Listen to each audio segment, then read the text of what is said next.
Recently, claims have grown in popularity that vegetables are toxic and unhealthy and that only eating meat will make you well. This is a truly intriguing phenomenon. For decades, it has been widely accepted as common sense that vegetables are beneficial for health and that meat should be consumed in moderation. However, at some point, claims diametrically opposed to this have begun circulating on the internet. It's entirely understandable that more individuals are now turning their attention to opinions and analyses from the private sector rather than traditional official information. This is especially true given the recent global decline in trust towards official organizations like the FDA and WHO, and also medical professionals such as doctors and pharmacists. Of course, most doctors, pharmacists, and nutritionists still claim that it's best to eat meat in moderation and that you need to eat a lot of vegetables to be healthy. However, a small number of influencers continue to maintain the stance that consuming only meat is the healthiest option for humans and that vegetables should not be eaten at all. Content such as vegetables contain poison has gained significant popularity recently, even though it's a minority view primarily due to its provocative titles and the fear it incites. So, in this video, I will definitively tell you whether vegetables are truly unhealthy for you and if consuming meat is actually beneficial for your body. I will gather all the relevant clinical results to give you the most systematic and detailed analysis, so please stay focused until the end of the video. First off, those who advocate for the carnivore diet claim that vegetables contain toxic substances like oxalic acid, lectin, and phytic acid, making them very unhealthy to eat. But if you single out one component like that, any food can be considered poison. The meat favored by carnivores contains formaldehyde, a known carcinogen, and the choline found in eggs and various meats is metabolized in our bodies, generating the dreaded trimethylamine N-oxide, which contributes to liver cancer. Heterocyclic amines in meat are also a terrifying substance that causes arteriosclerosis and cancer. If you claim vegetables are dangerous due to a specific component, then that same logic must apply to meat. Claiming vegetables are dangerous due to oxalic acid, while ignoring the numerous carcinogens in meat, such as formaldehyde, is a logical contradiction. You certainly shouldn't selectively apply a specific logic, should you? Everyone, if you take any food, extract just one component from it, and then concentrate it, it can all become poison. The first thing learned in toxicology is that a substance's toxicity is defined by its dosage. Too much water can be poison, and too much oxygen can also be toxic. Therefore, instead of debating whether vegetables inherently possess certain compounds or not, we should examine clinical studies that actually observe whether human health improves or deteriorates after consuming those vegetables. If substances like oxalic acid were present in truly dangerous amounts, eating vegetables would harm our health. If the levels aren't dangerous, our health won't be negatively affected. This means we can never come to a definitive conclusion by looking at individual substances, but we certainly can by studying the food itself. So, let's look at studies that observed changes in health indicators when real people ate vegetables. These clinical studies are all in complete agreement, asserting that the more vegetables you consume, the better your health will be.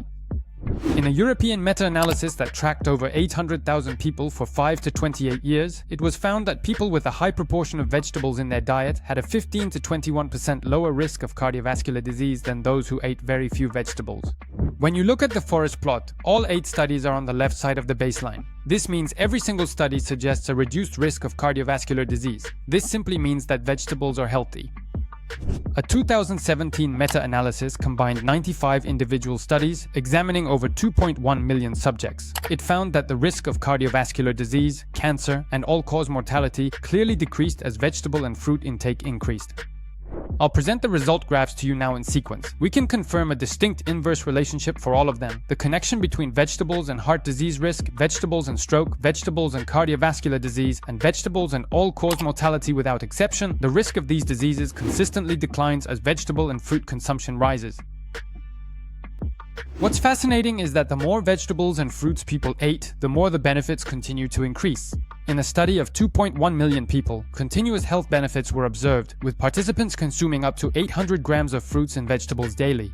For cancer, the extra benefits stopped at 600 grams. If you look at the previous graph, you can see that the x-axis continues all the way to 800 grams. Do you know how much 800 grams of vegetables daily is? If vegetables truly contained poison, wouldn't a person who consumed almost a kilogram of them daily succumb to oxalic acid? And it's not that one's health deteriorated from 800 grams onward, but rather that there were simply no additional health benefits. From 0 to 800 grams, health continuously improved. If vegetables were truly unhealthy, we wouldn't see these results.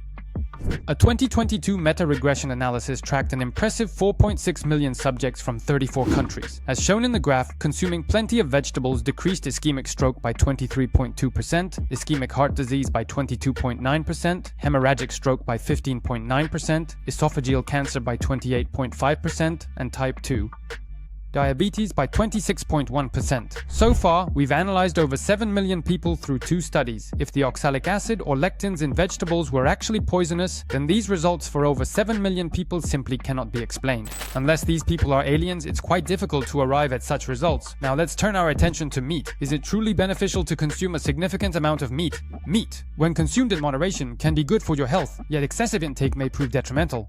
An Oncology Institute's analysis published in the Oncology Review, which combined 171 individual studies, found that consuming more than 50 grams of red meat per day increases the risk of colorectal cancer by 21%. A study conducted on 500,000 individuals across Japan, Greece, Sweden, and the US revealed that an extremely high meat keto diet led to a 22% increase in early mortality, a 35% rise in cardiovascular disease-related deaths, and an 8% increase in cancer mortality. Of course, red meat is a healthy food and a good source of protein. However, it is an undeniable truth that consuming it excessively, beyond a certain level, can certainly pose a danger. And generally, a reduced intake of dietary fiber found in vegetables increases the risk of colon cancer. Because insoluble dietary fiber cannot be digested by us, it helps to increase the bulk of our stool, allowing for easier bowel movements. When the stool's volume increases this way, toxins residing in the large intestine can be swiftly eliminated, greatly benefiting overall gut health. Sometimes on social media, people claim dietary fiber is harmful because we can't digest it. But everyone, dietary fiber is healthy precisely because we can't digest it. Without fiber, bowel movements and toxin removal are difficult. Let's look at a real-life example, not just scientific talk. Dr. Paul Saladino, a doctor with 2.7 million Instagram followers who started the carnivore trend nationally, made significant money from his carnivore book and dedicated his life to this diet, actually followed the carnivore diet himself for 2 years. However, he experienced heart palpitations, reduced male hormones, sleep disturbances, and muscle cramps, leading him to discontinue the carnivore diet, and confessed on a popular podcast that he had no choice but to start eating plant-based foods, including fruits. This is what he actually confessed on a podcast. He stated, "The carnivore diet doesn't seem to be good for most people," and also said that a prolonged state of ketosis is not good. This man has a very strong sense of pride. Nevertheless, after he discovered he could no longer keep up with the carnivore diet, he began to add fruit to his Instagram profile picture, which had previously featured a lot of meat. Carnivore advocates claim beans are harmful, even poisonous to the body.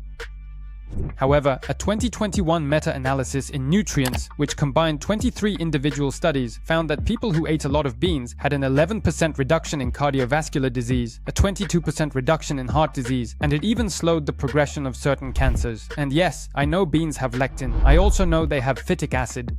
And we all know that at higher concentrations, these components become poison. Every substance is a poison at a high enough dose. But the levels of lectin and phytic acid in beans aren't dangerous to humans, which is why we see studies like that, right? And you have even less to worry about since boiling them in water eliminates over 80 to 90% of those substances, but just in case some of you are still not convinced, I've brought an umbrella review, which is a meta-analysis of meta-analyses. A single meta-analysis combines dozens of studies, including tens or hundreds of thousands of subjects. And in 2019, a colossal umbrella review was carried out, which incorporated not just 1 or 2, but a total of 99 meta-analyses, not 99 individual studies, but 99 meta-analyses. This study clearly shows vegetable consumption lowers risks of heart disease, liver and bone disease, diabetes, cancer, and all-cause mortality. These global health recommendations and clinical guidelines that say vegetables are healthy didn't just appear overnight. These solid global recommendations were established through decades of research, with a mountain of papers so vast they could fill entire buildings. Despite all this, trusting an individual YouTuber or an Instagram account is, in a way, highly irrational. Folks, this conclusion doesn't come from just 1 or 2 studies. It's the result of reviewing over 1,000 studies, involving tens of thousands of people. Eating more vegetables truly benefits your health. Of course, if you suddenly start eating vegetables after not having them, you might feel gassy and uncomfortable for 1 to 2 weeks as your body adjusts, but in the long run, it's very good for your health. Since the tens of millions of individuals in these studies span across all races and age groups, there's absolutely no issue in applying the research findings directly to ourselves. Having reviewed the scientific foundations, I will now use common sense to clarify why the carnivore diet is not advisable. Everyone, the notion that vegetables are healthy while too much meat is detrimental has been affirmed by countless studies since the 1900s, and it's now widely recognized as common sense. The evidence is incredibly strong, which is why health guidelines in virtually all countries, not just those boasting advanced medical services like Germany, Japan, Korea, and Canada, are in complete agreement. Even the WHO, AHA, ESC, FDA, NHS, MOH, truly every single international health organization unanimously says the same thing. Everyone, if a particular claim is uncertain, different countries or health organizations will have different things to say about it. For instance, concerning the efficacy of probiotics, clinical guidelines in Canada and the UK suggest their use for irritable bowel syndrome, while the US recommends against it, citing insufficient evidence. When research findings are ambiguous like this, disagreements often occur. However, concerning vegetables and meat, if all national guidelines and health organizations maintain such complete unanimous agreement without any dissent, it indicates that clinical study results have been consistently robust from the past to the present, leaving virtually no room for dispute or controversy. It is highly improbable that every single clinical guideline and health recommendation, authored by the most brilliant expert panels and medical societies and the most capable professors worldwide across over 100 nations and numerous global health organizations, are all simultaneously incorrect, and that only one specific YouTuber or influencer possesses the sole truth. You are not the protagonist of The Truman Show. It's not as if the clinical guidelines and medical recommendations of every country worldwide or all independent advisory health organizations have been simultaneously lobbied, or that they are covertly gathering to conspire against and jeopardize your health. Research results have always been consistent from past to present. I could understand a conspiracy theory if it had some evidence, but the carnivore diet has far too little. Everyone, these meta-analyses and health recommendations aren't created overnight. Countless doctors and life science researchers around the world pour their time, money, and expertise into creating them through dozens, even hundreds of verifications and data checks. Please look at the evidence hierarchy pyramid that governs all scientific fields. It truly requires hundreds, even thousands of accumulated studies to build to the point where multiple meta-analyses and systematic reviews are produced at the very top. Only then can a country's health recommendations or clinical guidelines be altered, even slightly. However, to simply disregard countless studies that have accumulated over time, stacking up like skyscrapers, and instead place your trust in the opinion of one individual, which holds less scientific weight than animal research and is not even acknowledged as credible evidence by the general medical community, is simply illogical.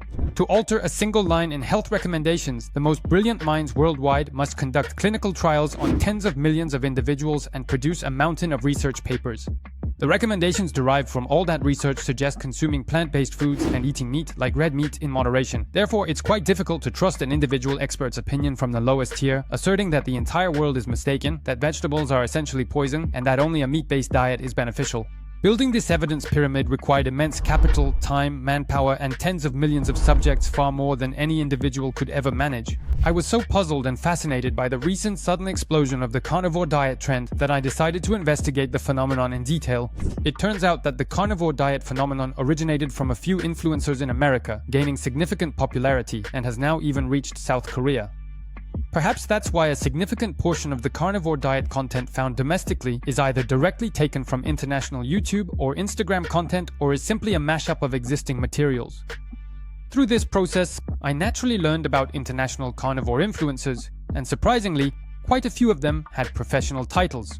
A leading international carnivore advocate is Sean Baker, whose medical license was revoked, and Dr. Nick Norwitz, currently embroiled in controversy for allegedly hiding and manipulating recent research. There's also Dr. Paul Saladino, who, as I mentioned, gave up the carnivore diet for health reasons. And among the popular influencers without medical training are UFC commentator and famous podcaster Joe Rogan, Andrew Tate, Liver King, and the Carnivore Kid, who was recently hospitalized with 3 blocked arteries, heart disease, and a stroke. I believe the Carnivore Kid has stopped his social media activity, but I'm not entirely sure. Liver King and Paul Saladino both enjoy consuming raw, uncooked meat. Lately, they've also been profiting by marketing and selling bull testicles. They market it with the idea that since testicles produce male hormones, eating them will make you more of a man. For the record, Liver King, who claimed he built his physique on the carnivore diet and was 100% natural, faced significant business setbacks after leaked emails revealed he used an enormous amount of drugs enough to keep an entire pharmacy in business. Folks, if you still want to follow the carnivore diet, you can go right ahead. You might genuinely believe the entire world is fabricating untruths, that every single research finding from the 1900s onward has been entirely fabricated, and that all global clinical guidelines, along with every health-related organization, are collectively engaged in a grand conspiracy to deceive and jeopardize your well-being. Of course, if that's your firmly held belief, then there's absolutely nothing more I can do to help you. Because no matter what I say or what evidence I provide, you will absolutely not be persuaded. However, you absolutely must make choices about your health with great caution. This decision can determine your lifespan, the number of years you have left, and the quality of life you'll experience during those years, so I implore you to consider it thoroughly. When it comes to your health and happiness, the choice is ultimately yours. Will you choose to believe the claims made by individuals, or will you trust the facts unanimously asserted by all nations and health organizations worldwide, facts that have been meticulously accumulated over hundreds of years through massive clinical studies? It is your decision to make, for the judgment is yours alone. If you really want to learn how to properly structure your diet, please consider the Radical Overload Diet and our diet course. In this age, flooded with misinformation and baseless personal opinions, our course compiles decades of research to bring you the genuine truth. An introduction to the course and its reviews are located in the pinned comment.